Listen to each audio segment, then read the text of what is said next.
개혁신당이 이념 성향, 정치 지향과 무관하게 합당을 하고 나서 받아 논란이 된 국고보조금 6억 7천만 원에 손을 댄 사실이 드러나 논란이 예상됩니다. 당시에 논란을 일자 대표였던 이준석은 경상보조금 6억 원을 반납하겠다, 해당 자금에 대한 지출은 전액 동결해 나중에 공개하겠다, 규정 미비라고 한다면 규정을 입법하기 위한 조치를 할 것이라고도 밝혔지만 경상보조금 중 일부를 총선 기간 여론조사했었다는 사실이 개혁신당 회계 보고서를 통해 공개됐습니다. 관련 소식 잠시 후 상세히 보도합니다.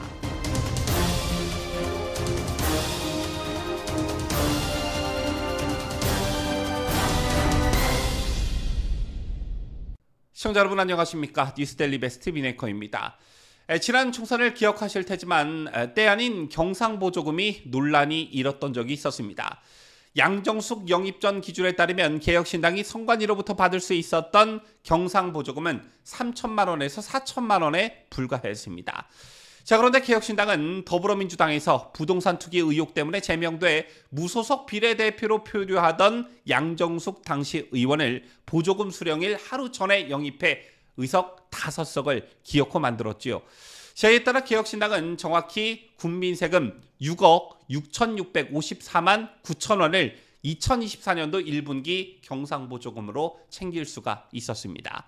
개혁이란 이름을 내걸고 새로움을 자처하는 정당, 젊다는 게 뭡니까? 두려움 없이 개혁하는 거죠 라고 외치던 정당이 국고보조금을 많이 받기 위해 소위 떴다 방식으로 이합집산한 데 이어서 무리하게 양정숙 의원을 영입했다는 비판이 제기될 수밖에 없었습니다.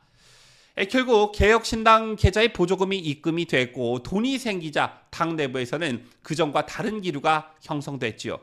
당 주도권, 총선 지휘권을 놓고 내분이 일었습니다. 2월 19일 개혁신당은 최고위원회의를 열고 이준석 당시 공동대표에게 총선 지휘권을 위임하는 안건을 가결했습니다. 이에 새로운 미래 측 이낙연 당시 개혁신당 공동대표와 김종민 최고위원은 크게 반발했는데요.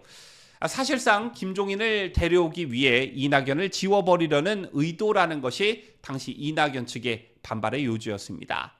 어쨌든 국고보조금 논란이 일자 이준석 당시 공동대표는 탈당하는 의원이 생겨 의석수가 5석 미만이 될 경우 개혁신당은 기지급된 국고보조금 전액을 반납할 것이다 라고 공언했습니다.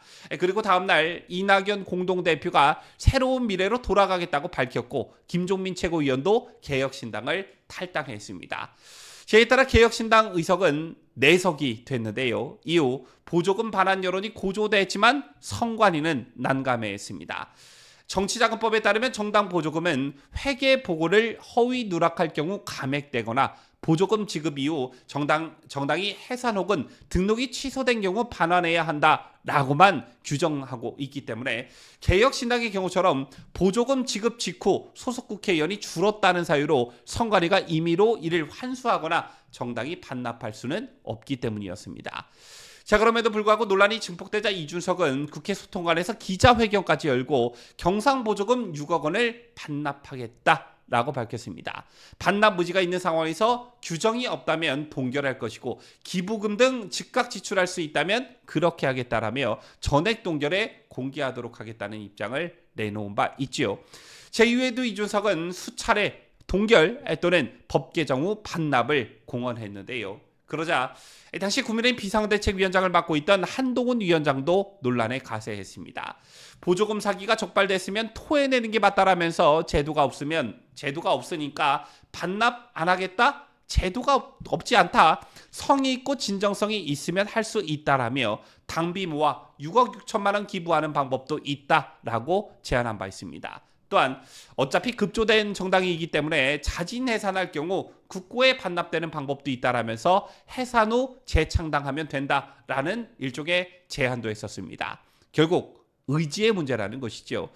자, 그러자 중앙선거관리위원회가 한동훈 당시 국민의힘 비상대책위원장의 제안과 같은 조언을 하고 나섰는데요. 중앙선관위는 2월 27일 당비로 공직선거법 제112조 9호 자선적 행위에 해당하는 금품을 제공하는 것은 공직선거법 및 정치자금법상 가능하다는 입장을 밝혔습니다. 자, 이게 무슨 말이냐면 국고보조금은 법정 용도로 지출하되 같은 금액을 당비로 마련해서 기부하면 논란이 해소될 수 있다는 일종의 조언이었던 셈이었습니다. 자, 따라서 보조금은 당 운영에 쓰되 당비로 구호 자선행위를 했다면 보조금 먹튀 논란은 해소됐을 가능성이 컸지요. 자, 이준석이란 인물의 호감도가 제고됐을 수도 있겠고 정당 지지율도 올라가는 등 선거를 앞둔 상태에서 긍정적인 부수 효과를 기대할 수 있었지만 개혁신당은 이행하지 않았습니다. 그리고 총선 과정, 총선 이후에도 개혁신당과 관련해서 국고보조금 사용 의혹은 계속해서 제기됐고 개혁신당이 새 지도부를 선출하는 전당대회 과정에서는 개혁신당이 동결하기로 한 국고보조금을 썼다는 내부 고발이 나오기도 했습니다. 자, 이런 상황에서 개혁신당 회계보고서를 통해 국고보조금을 쓴 사실이 수면 위로 드러난 것입니다. 개혁신당은 지난 2월 15일 1분기 국고보조금 명목으로 받은 6억 6,655만 원 중 2억 96만 원을 산하 정책연구소인 HK연구원에 내줬는데요. 총선기간 HK연구원은 이 중 1억 6,555만 원을 여론조사 업체에 지출했습니다. 이준석이 그렇게도 동결을 강조했고 총선 당시 정책위원장이었던 김용남 전 의원 또한 1원 한 푼 안 쓰고 반납하겠다. 돈은 없지만 진짜 안 쓰고 있다. 그 돈은 절대 털끝도 안 건드리겠다라고 했는데 결국 개혁신당이 그 돈에 손을 댔다는 게 밝혀진 것입니다. 더군다나 이미 이 개혁신당이 보조금을 쓰고 나서 상당 기간 지난 시점에서 허은하 개혁신당 대표는 최고위원회의에서 지난 1월 갑작스러운 합당 과정에서 경상보조금 6억 원을 사용하지 않고 동결한 상태로 있다 이렇게 주장하기도 했습니다. 거짓말이거나 몰랐거나 뭐 둘 중 하나겠죠. 어쨌든 결국 회계보고서를 통해 국고보조금을 일부 썼다는 사실이 알려지자 개혁신당 측은 보조금의 30%는 정책연구소에 의무 지출해야 해서 그래서 썼다라며 다른 계정과 합산의 총액을 유지해왔다. 법안도 재발의할 것이라는 입장을 내놨습니다. 하지만 동결이라는 것 말 자체가 자산이나 자금 따위의 사용이나 변동이 금지됨이라는 의미를 담고 있습니다. 다시 말해 자금의 처분이나 이동을 제한하거나 금지하는 걸 동결이라고 하는데요. 그 의미를 고려했을 때 개혁신당이 이 돈을 산하정책연구소에 내주고 그 정책연구소가 집행한 행태는 이준석이 기자회견을 열고 국민에게 강조한 동결과는 거리가 멀었습니다. 또 정치자금법상 의무적으로 사용할 수밖에 없었다는 식의 개혁신당의 주장은 설득력이 떨어진다는 지적입니다. 정치자금법 제28조 2항에 따라 경상보조금을 지급받은 정당이 그 경상보조금 총액의 100분의 30 이상을 정책연구소에 배분하게 돼 있는 것은 사실입니다. 하지만 이는 보조금을 쓸 때 일정 비율 이상을 법정 용도에 지급 사용하라는 뜻이지 용처도 없는데 받은 보조금을 강제적으로 소진해야 한다는 의미는 아니기 때문에 개혁신당이 정치자금법을 내세워 보조금 사용의 정당성을 주장하는 것은 공감을 얻기 힘들다라는 것입니다.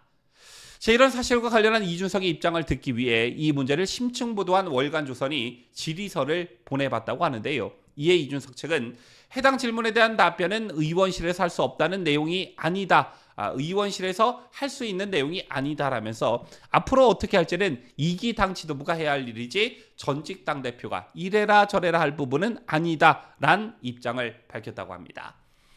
참 어처구니 없는 답변이 아닐 수 없는데 국민 세금이 이런 곳에 쓰여도 되는 것인지 이 논란 어떻게 매듭지어지는지 끝까지 두 눈 부릅뜨고 지켜봐야 할 듯합니다. 지금까지 저는 자유대한민국을 소화하는 뉴스데일리 베스트 민 앵커였습니다.